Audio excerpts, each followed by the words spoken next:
Hello అండి. నమస్తే. Welcome back to my channel Shri విరోహిమాస్ కిచెన్. ఈరోజు ఎంతో టేస్టీగా ఉండే మష్రూమ్ అలానే క్యాష్యూ నట్‌తో కర్రీని చూపించబోతున్నానండి. ఏ ఫ్లేవర్డ్ రైస్‌తోనైనా చపాతీ, పూరి దేంట్లోకైనా సూపర్‌గా సెట్ అయిపోతుంది. ఎలా చేయాలో చూసేద్దాం పదండి.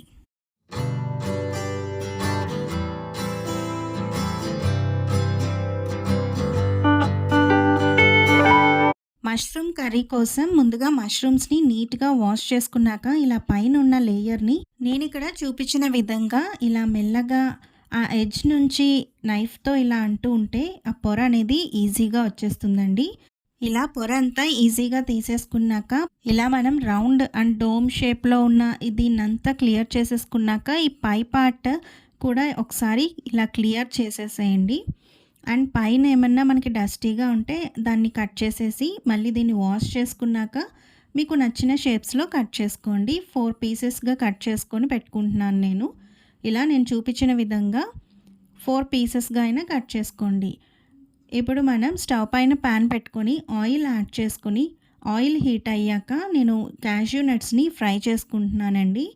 ఒక కప్ వరకు జీడిపప్పుల్ని తీసుకొని దోరగా ఫ్రై చేసుకోండి. ఎక్కువ ఫ్రై అయిపోక్కర్లేదు. కొంచెం గోల్డెన్ యెల్లో కలర్ వస్తే సరిపోతుందండి. అలా కొంచెం ఫ్రై అయ్యాక తీసేసి వేరే బౌల్లోకి సెపరేట్గా తీసి పక్కన పెట్టుకొని ఉంచుకుందాం. కర్రీలో మనం డైరెక్ట్గా జీడిపప్పుని వేసే బదులు ఇలా మనం ఫ్రై చేసుకొని వేసుకుంటే టేస్ట్ చాలా బాగుంటుంది. అందుకని ముందుగా ఇలా ఒకసారి ఫ్రై చేసుకొని పక్కన పెట్టుకోండి. ఇప్పుడు ఇందులోనే మనకి ఆయిల్ అనేది ఉంది కదండి. ఈ ఆయిల్‌లో ముందుగా క్లీన్ చేసి కట్ చేసి పెట్టుకున్న మష్రూమ్ పీసెస్‌ని వేసేసి కొంచెం సాల్ట్, పసుపు వేసి ఇందులో వాటర్ అంతా బయటకు వచ్చేంత వరకు ఉంచి ఆ వాటర్ అంతా ఇంకిపోయేంత వరకు ఫ్రై చేసుకోవాలి. ఇలా ఫ్రై చేసుకుని మనం కర్రీ చేసుకుంటే ఒకలాంటి టేస్ట్ ఉంటుందండి. లేదు డైరెక్ట్‌గా ఆనియన్స్ మనం ఫ్రై చేసుకొని ఆ తర్వాత మష్రూమ్స్‌ని యాడ్ చేసుకొని ఫ్రై చేసుకుంటే దాని టేస్ట్ డిఫరెంట్‌గా ఉంటుంది. ఈవెన్ నేను ఆ కర్రీని కూడా లింక్ అనేది డిస్క్రిప్షన్‌లో ప్రొవైడ్ చేస్తానండి. ఇఫ్ మీకేమన్నా ఇంట్రెస్ట్ ఉంటే చెక్ చేయండి. ఇప్పుడు చూసారు కదా ఆయిల్ అంతా కూడా మనకి యాజ్ ఇట్ ఈజ్ ముందు ఎలా ఉందో అలా వచ్చేసింది. ఇందులో ఉన్న వాటర్ అంతా ఇంకిపోయింది. ఇప్పుడు మనకివి చక్కగా ఫ్రై అయిపోయాయి. తీసేసి పక్కన పెట్టుకోండి. ఇప్పుడు ఇందులోనే ఇంకొంచెం ఆయిల్‌ని యాడ్ చేసుకుందామండి. కర్రీకి సరిపడా ఆయిల్‌ని యాడ్ చేసుకొని ఆనియన్స్‌ని వేసుకోండి. ఒక 2 లేక 3 ఆనియన్స్‌ని ఇలా చీలికలుగా కట్ చేసుకొని వేసుకుంటున్నాను. చిన్న ముక్కలుగా కూడా కట్ చేసుకొని వేసుకోవచ్చు. అలానే పచ్చిమిర్చి చీలికలు, కరివేపాకు వేసి ఆనియన్స్ అనేవి మగ్గడానికి కొంచెం సరిపడా సాల్ట్‌ని వేసుకొని బాగా ఫ్రై చేసుకోండి. మనకి ఆనియన్స్ అనేవి కొంచెం మగ్గి సాఫ్ట్ అయితే సరిపోతుంది. ఇలా మనకి ఆనియన్స్ సాఫ్ట్ అయ్యాయి చూసారా? ఇలా ఉంటే కరెక్ట్‌గా గ్రేవీలోకి చాలా బాగుంటుంది. ఆనియన్స్ మగ్గితేనే గ్రేవీ టేస్ట్ బాగుంటుంది. ఇలా ఆనియన్స్ మగ్గాక ఒక 2 మీడియం సైజ్ టొమాటోల్ని కట్ చేసుకొని ఇందులో యాడ్ చేయండి. టొమాటోలు కూడా బాగా మగ్గేంత వరకు ఫ్రై చేసుకోండి. ఇలా టొమాటోలు, ఆనియన్స్ మగ్గేంత వరకు ఇలా పైన క్లోజ్ చేసుకోండి ఏదైనా ప్లేట్ పెట్టి. దానివల్ల క్విక్‌గా మనకి ఈ ఆనియన్స్ కానీ, టొమాటోస్ కానీ సాఫ్ట్ అయిపోతాయి. ఇలా మగ్గిపోతే మనకి కర్రీ టేస్ట్ కూడా చాలా బాగా వస్తుంది. ఇప్పుడు ఇవి 2 కూడా చక్కగా మగ్గాక ఒక 1 స్పూన్ వరకు అల్లం వెల్లుల్లి పేస్ట్‌ని వేసుకోండి. వేసుకున్నాక అల్లం వెల్లుల్లి పేస్ట్ పచ్చి వాసన పోయేంత వరకు ఇలా చక్కగా ఫ్రై చేసుకోండి. ఇలా ఫ్రై చేసుకున్నాక ఇందులో మనకి ఎప్పుడు ఇన్‌స్టెంట్‌గా ఇంట్లో కొన్ని మసాలా పౌడర్స్ అయితే అవైలబుల్‌గానే ఉంటాయి కదండీ. ధనియాల పొడి, జీలకర్ర పొడి, మసాలా పొడి వాటితోనే ఈ కర్రీ రెడీ చేసేసుకోవచ్చండి. ఈజీగా మనకి ఇంట్లో ఉండే ధనియాల పొడి, జీలకర్ర పొడి, కొంచెం పెప్పర్ పౌడర్ ఆప్షనల్ మీకు ఇష్టమైతే వేసుకోండి. అండ్ గరం మసాలా పొడి 1 స్పూన్ వరకు గసగసాల పొడిని కూడా వేస్తున్నాను. ఈవెన్ గసగసాల పొడి కూడా ఆప్షనల్ అండి. ఇంట్రెస్ట్ ఉంటే యాడ్ చేయండి. లేదు అంటే స్కిప్ చేసేయచ్చు. సేమ్ టేస్ట్ వస్తుంది.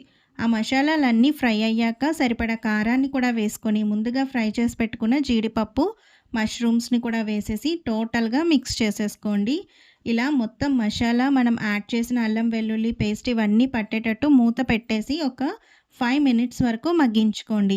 ఇలా మగ్గాక మూత తీసేసి ఇంకొకసారి టోటల్‌గా మిక్స్ చేసేసేయండి.